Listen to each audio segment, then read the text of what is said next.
So what kind of equation can we get on the P? What you can do is apply the divergence to the momentum equation. So apply what would be an equation on P? There is no evolution equation, but you can get an equation by applying the divergence to the momentum equation.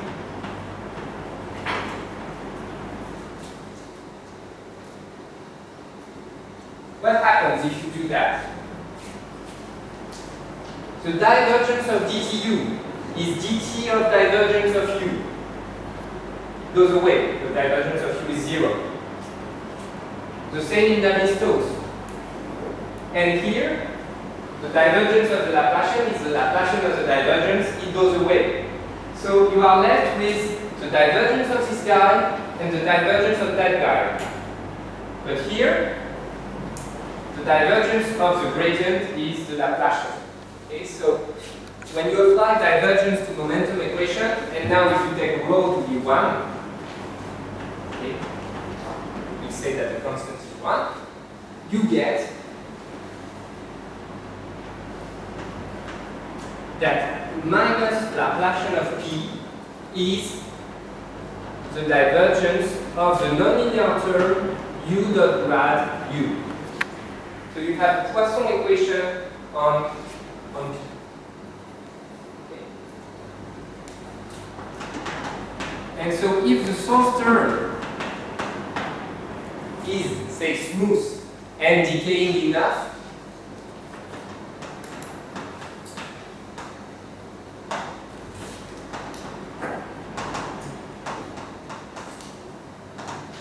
you can solve this equation in the whole space.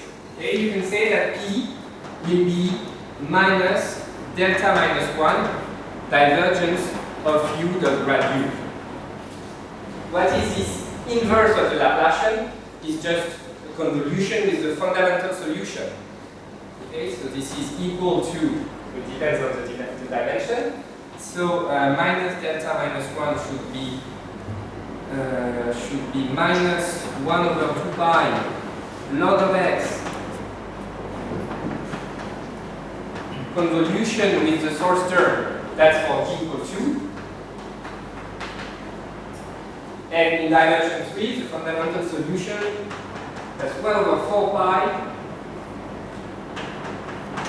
x convolution and a convolution with divergence of u dot grad u. That's for t equals 3. Okay, that's the formula for the inverse of the Laplacian.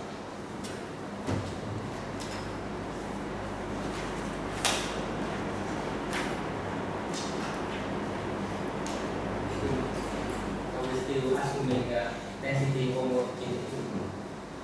So density is constant, and I took it equal to 1. Okay, so it is Navier-Stokes or Euler model. Density is a constant. So you can forget it. Okay, so you see that in this way, we can somehow get rid of the pressure.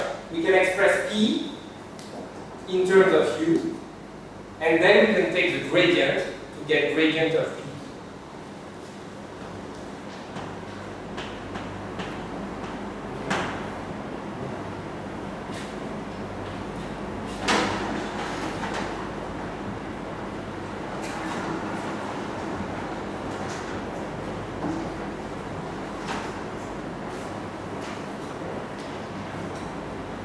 Okay.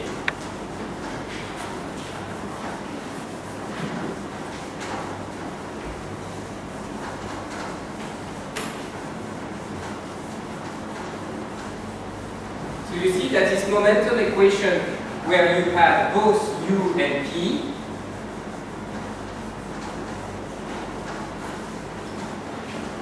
you can replace the gradient of p by a formula.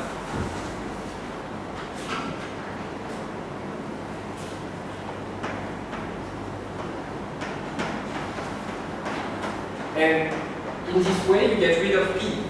For instance, for Euler,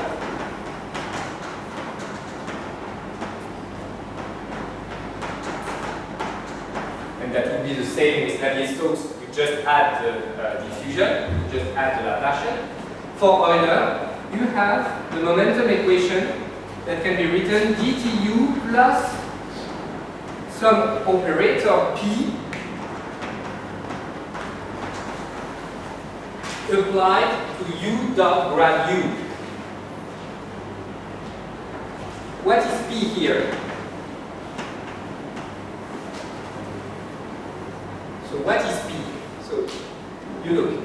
In the Euler equation, what did I have? I had the u dot grad u. So this part, I put the identity that gives me back the u dot grad u. And then I have the pressure gradient. But the pressure gradient, you see, this is gradient of P, that's minus gradient of Laplacian minus 1, divergence of u dot grad u. Okay, so in the end, you can write the Euler equation like this, or Navier-Stokes with the diffusion. And P will be the operator identity minus gradient delta minus 1 divergence. Okay. This is a vector field, right? With D components. You take the divergence, gives you a scalar. You invert the Laplacian, still a scalar. You take the gradient, now a vector field.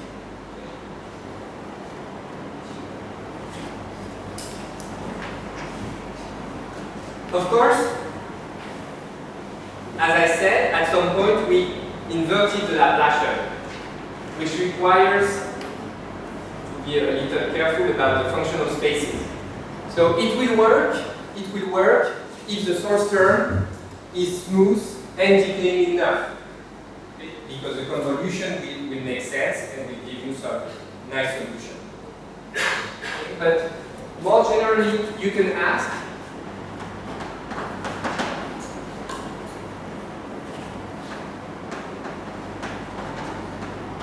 about the regularity and decay of a vector field V for PV to be defined.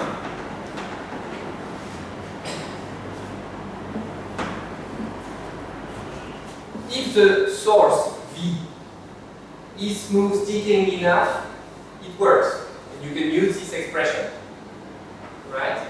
But, okay, now we want to start introducing some functional spaces, so we would like to know a little better how P behaves. Okay. And actually, you don't need so much smoothness or decay. You have proposition which says that, okay, P is well defined on smooth and decaying function, but P can be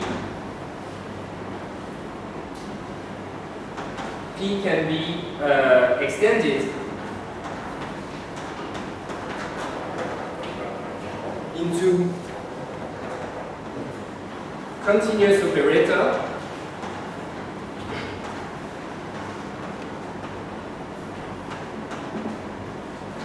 from L2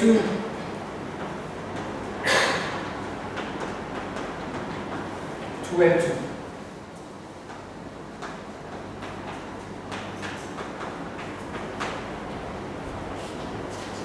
And actually, you can even identify P. What is P here? P is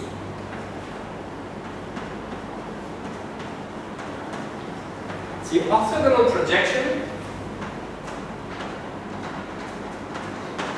in the sense of the L2 scalar product is the orthogonal projection over the space, the subspace of L2, H,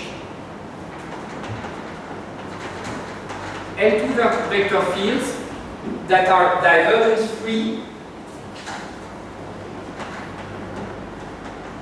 in the distributional sense. Okay? So P is a well-identified object. It's the projection in the L2 sense over divergence-free vector fields. Okay, so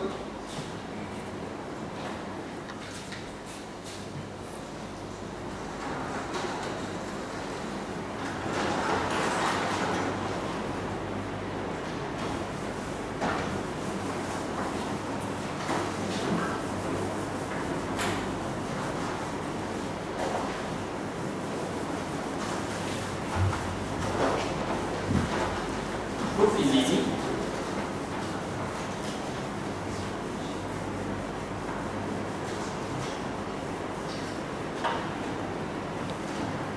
Proof is easy, it's just in Fourier, right? Proof of the proposition, or sketch of proof. For V, smooth and decaying, you can take the Fourier transform.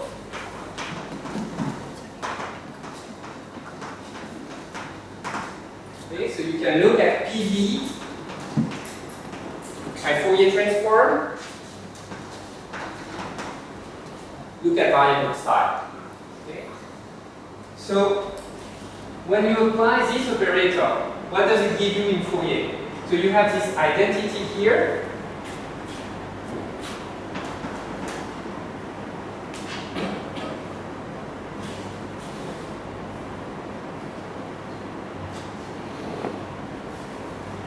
And you see Laplacian minus 1 will give you a minus psi squared. You have some psi I, some psi j. So the matrix that you are applying is the matrix psi I, psi j over Euclidean norm of psi squared.